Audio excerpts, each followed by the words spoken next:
appeared before the Congressional Committee to tell what I knew of activities which might lead to an attempt to set up a fascist dictatorship.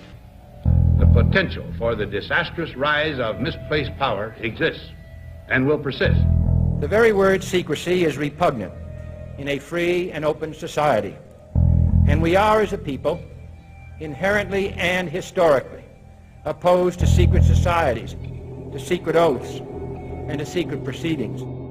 President Bush signed a formal agreement that will end the United States as we know it.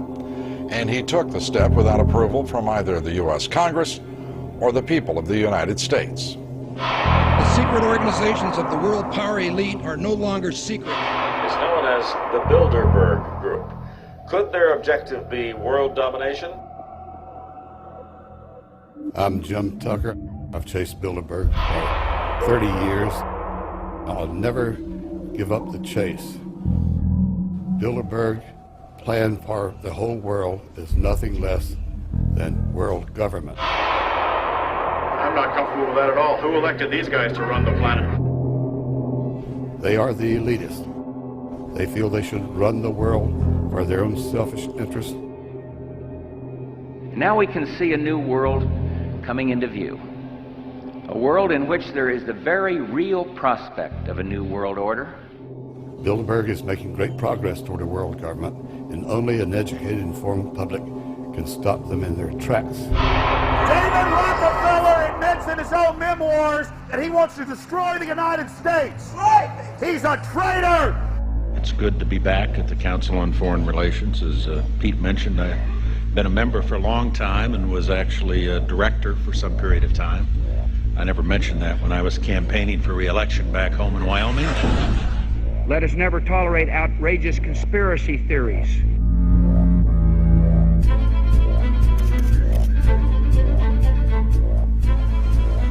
I need you to move off the property, please. Some shots were fired.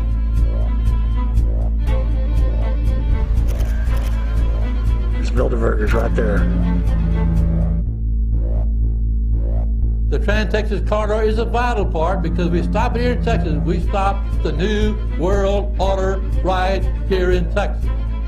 This thing started here. And to save this country, we kill this damn thing here.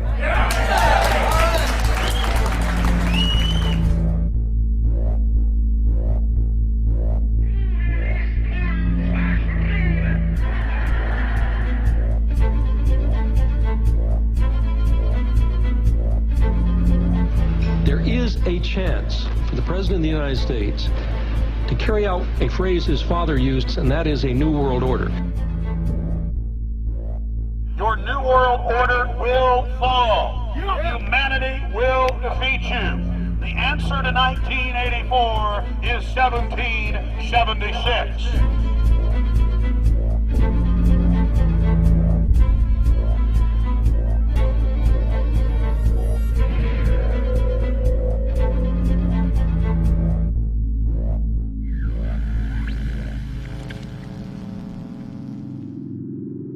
In the near future, Earth is dominated by a powerful world government. Once free nations are slaves to the will of a tiny elite. The dawn of a new dark age is upon mankind. Countries are a thing of the past. Every form of independence is under attack, with the family and even the individual itself nearing extinction. Close to 80% of the Earth's population has been eliminated.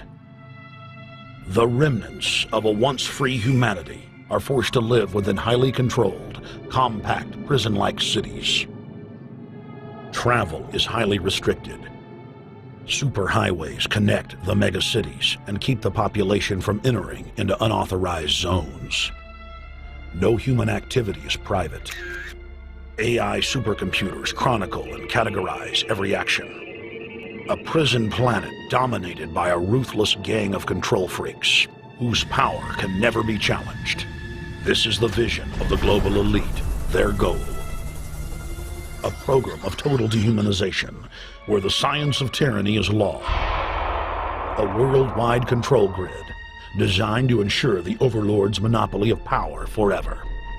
Our species will be condemned to this nightmare future unless the masses are awakened to the New World Order master plan and mobilized to defeat it.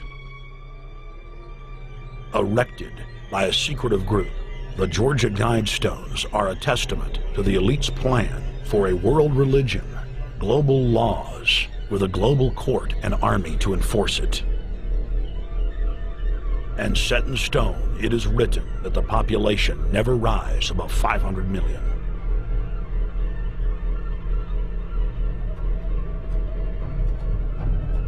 In this film, you will learn how our world is truly governed. You will see how highly secretive roundtable groups interlock to form a global intelligence network. This group has been steering planetary affairs for hundreds of years. Now, in the final stage, they prepare for open world government, a goal tyrants throughout history have lusted after. Dr. Michael Kaufman is a published ecologist specializing in ecosystem research, forest ecology, and ecosystem classification. Dr. Kaufman played a key role in blocking the ratification of the Convention on Biological Diversity in the U.S. Senate. The concept of a New World Order has been around for centuries. It's been receiving tremendous play over the last half of the 20th century. George Bush, the first senior president, George Bush, used it a lot in his speeches and really implies that he really wants to see a order in which we have a universal or a global type of governance in which every human being on planet Earth is ultimately responsible to policies that are being formulated at the international level. It is a big idea, a new world order.